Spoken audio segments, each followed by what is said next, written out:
Jim, it was largely a quiet week, quiet several days until yesterday. Take us through the mind of SPX traders over the last 24 hours and what's been going on. Yeah, so towards the end of the summer, the flows are still very strong. Vol compression is still there. People are out at the beach. In other words, the volume is low, but the structural flows, the kind of the vanna and charm flows that I talk about, the supportive delta buying that happens at the index level are strong, and they're actually at their strongest entering the Friday into Monday, right? So this is where we're of opex. After that, kind of level off until and kind of plateau, start falling off after expiration the Wednesday till opex, then it really falls off a cliff. Okay, so that's the general kind of structure of what happens, and so a lot of kind of sideways action leads to even more vol compression in the short term and more buying. So I think you pair that with the fact that momentum has been, as we kind of highlighted, something you want to watch, has been quite strong, like the momentum factor, the growth names, and that has given enough kind of buying pressure to kind of carry on kind of momentum in that part of the market as well, despite what I would argue is actually not great flows specific to that part of the market. So in other words, follow through to what support consolidation for a little bit, natural vanna charm flows and the peak part of where that demand is coming in. You open the door in the morning, and that's when those flows kind of come in. And if it can sustain that, then the natural kind of low volume is to keep drifting higher, right? But again, as I highlighted, you really want to watch that momentum factor, and we're seeing a little bit kind of sideways today. But the next week, important to see follow through there. And the reason, just so I'm clear, is because there are all these calls. There's massive call positioning still on that part of the market, long call positioning in that momentum kind of growth area of the market. So if you don't see follow through, the natural thing is dealers are short those calls, long stock, that going into opex they sell. So you need to kind of activate kind of the gamma, which is what happened a little bit yesterday. But again, if you don't see the follow through, what happens? This morning we didn't get follow through. So early in the morning, what happens? Sideways, and then kind of start rolling in that part of the market. So people are used to thinking in two dimensions. You either buy or you sell. Important to understand that calls, options positioning is not 2D. It is you need to either activate the gamma and create momentum, and then in which case you get a really fast move like we saw yesterday. And then if you don't get continued momentum given the price, then you'll see what we see today, which is a slow kind of selling back out of some of those deltas. And so that's how I would describe the last 2 days of action so far. But generally speaking, at the index level, very supportive. Even if you get a decline here, I would expect it to be small. And honestly, most likely outcome today is a sideways supported market that digests yesterday's move. Yeah, I think right now we're looking at a less than 100-point move in SPX for next week. So somehow the volatility is even lower next week than it was this week. Only a 15-point implied move for the rest of today, which shouldn't surprise anyone. But yeah, I think these intraday moves, the pricing of the intraday moves is really low, which I think can play more into the hands of if there is that continued gamma move to the upside. Maybe you see an outside move to the upside, an inside move to the downside, but we're gonna have to see. But one thing I will say, I want to jump in here is one thing to take a look at is yesterday we saw market vol up again, right? This vol is getting to a floor; it's too low. When you rally, it's sliding to too low a vol, and what do you see? A bit of a call squeeze. So, and even with the pullback today and the sideways action, you're seeing the VIX kind of hanging in there. Remember, there's that Friday effect. So this actually, when you're seeing the decline here on the VIX level, that's actually not as bad as it may look, right? Because there's the weekend ahead that they're still pulling out in terms of time that's not being priced in that VIX calculation. So So know that the VIX has been strong. 30-day plus vol, which is what we called for, has been quite strong in the face of kind of hitting a floor.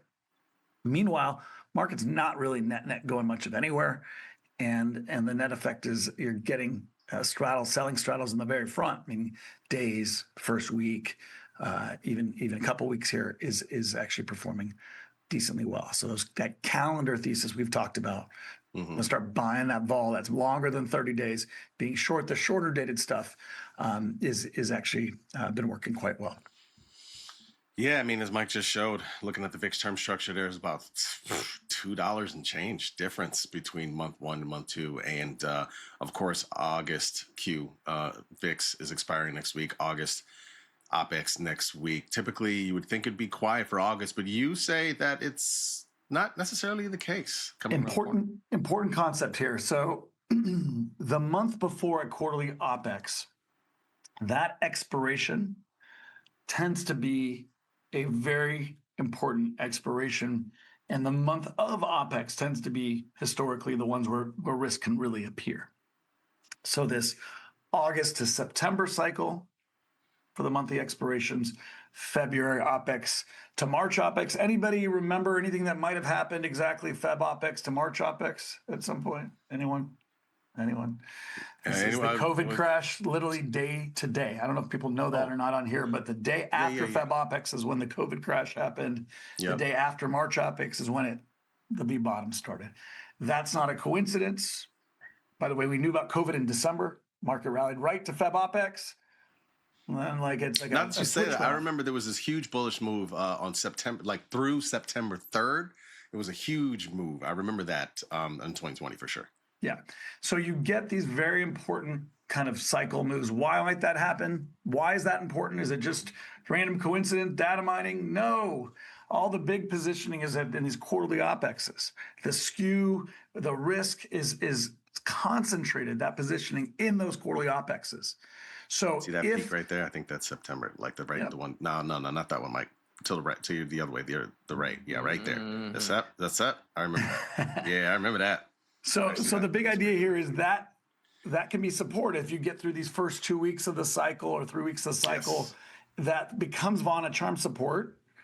But early on, that risk is out there. And if the market can start a decline and activate that gamma, that vega in those out of the money puts, in those quarterly opexes, it can lead to real big declines.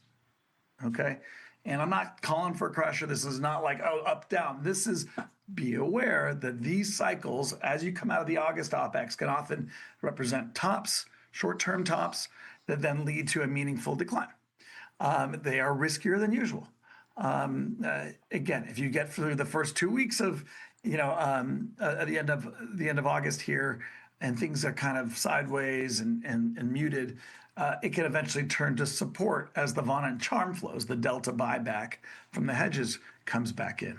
But those gamma effects and the potential tail in the market definitely exists here. So this is a big reason why September can be a big risky period. It's also why what's the second worst kind of period? The cycle February into March is actually the second worst month after August to September. Same reason here. So one's after kind of a dull, low volume, vol compressing summer where vol can expand, right? This is that summer of George concept.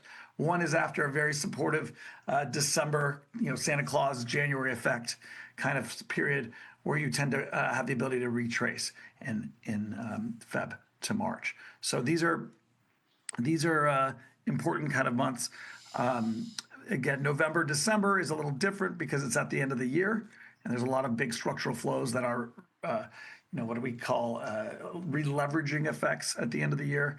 Also, big holiday compression in that period from Thanksgiving and Christmas that helps support that period of the year.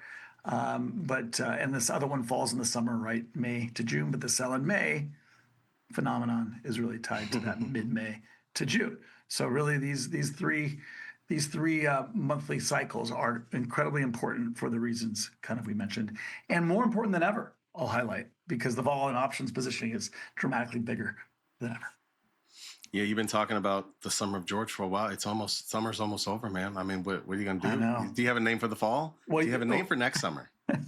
What you remember, part of the reason I love the Summer of George concept is what happens to George Costanza at the end of that episode. Do you guys remember? It doesn't end well. I love Seinfeld, but I don't know him. I don't know him by name episodes like a lot of people do. Which episode is this? Yeah, this is it's called the Summer of George. It's literally the name of the episode. Is it? Oh, yeah, okay. And George basically gets a leave from the Yankees.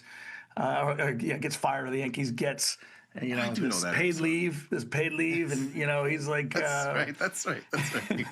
and so I remember. Okay. Yeah. So it turns into like, this is gonna be the Summer of George. I'm not gonna do anything, and then he runs into some problems. Just check it out yourself. But point is, the summer's coming to an end, and it all started very calmly, and everything very very much seemed like it would be the best summer. Well, is it going to be the fall of Jim?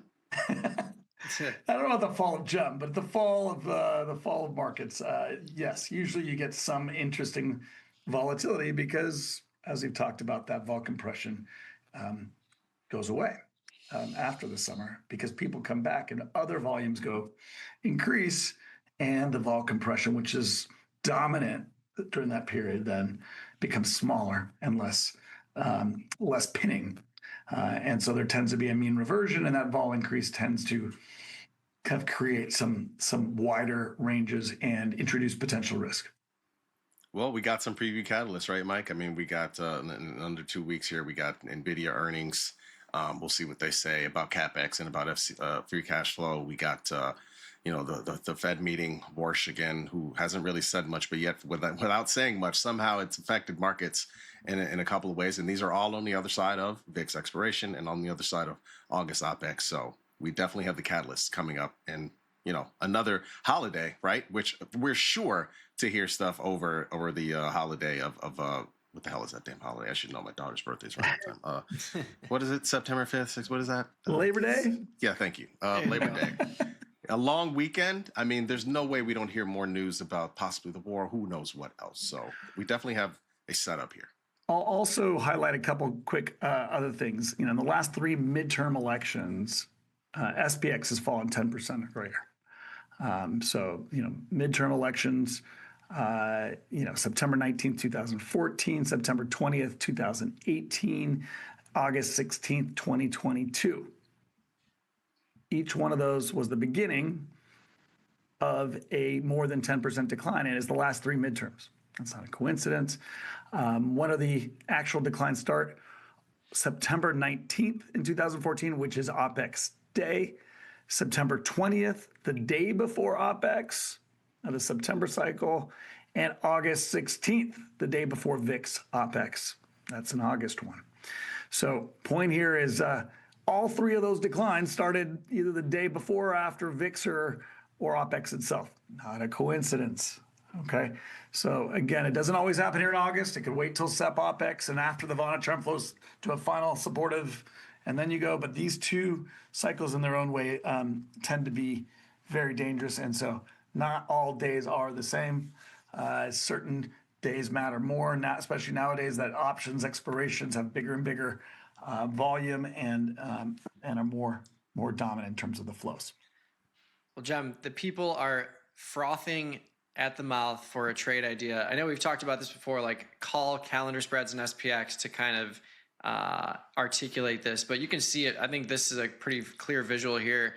If you're short the 34-day representative of a 240-point implied move, and then you look at this cycle back here in January, only relatively a 600-point move. There's 5 times the amount of time in this January cycle relative to SEP, but you're collecting 1/3 of the premium if you're looking at that. So that's kind of like the short front month or short 30-day and in long inventorying delta to the back end post-holiday, post all of this. Is that the kind of setup you're looking at? Yeah, and with all the regular caveats that this is not investment advice. Yeah. Don't trade based on this, but figure out your own trading. Mike said it. You didn't say it. Exactly. But here's the deal. So people are like, why a call spread instead of a put spread, right? I thought we're talking about we want to be long puts. Yes, but what will happen naturally here is that you're likely to be supported, as we've seen, as I've said, like, yes, we're going to go chop sideways. It's going to be low vol. But as we slide higher, we're likely, right, to decay into, right, a vol that's going up. So that's why I call spread, to be clear, out of the money call spread. And obviously, as that short dated call decays away, what do you want to do? You need to get short delta against your long vol, right? That you're now getting at a credit. So you can do that with stock, which is probably my preferred at that point, right? So now you're just left long a call, short stock at a massive credit, and now you can more comfortably be long vol, knowing that you've kind of decayed into it at a very cheap level. And by the way, we're at the lowest kind of VIX levels in terms of VIX. If you want to go look at a VIX chart, we're right at the floor, right? So imagine now getting it at a meaningful credit to that as you get into the fall. That's very compelling, particularly in a midterm year. If you can get that midterm vol, which I think is cheap as an event vol, do that. Go get November, December, right? So that's the trade idea. It's been working really well since we've talked about it a couple weeks ago, and I would lean into it for another week at least. Love it. Love it. There you go. Well, Cem, appreciate your time. Hope you have a glorious weekend in preparation for some potential volatility on the other side of it. We'll have a name for it on Monday. We'll talk on Monday. The fall of Frederick. Something like that. We'll see you on Monday for Tasty Crumbs, 3 All p.m. right, buddy. Central Time. See you guys Monday. Take care. All right. Sounds later. good. Likewise. Be well.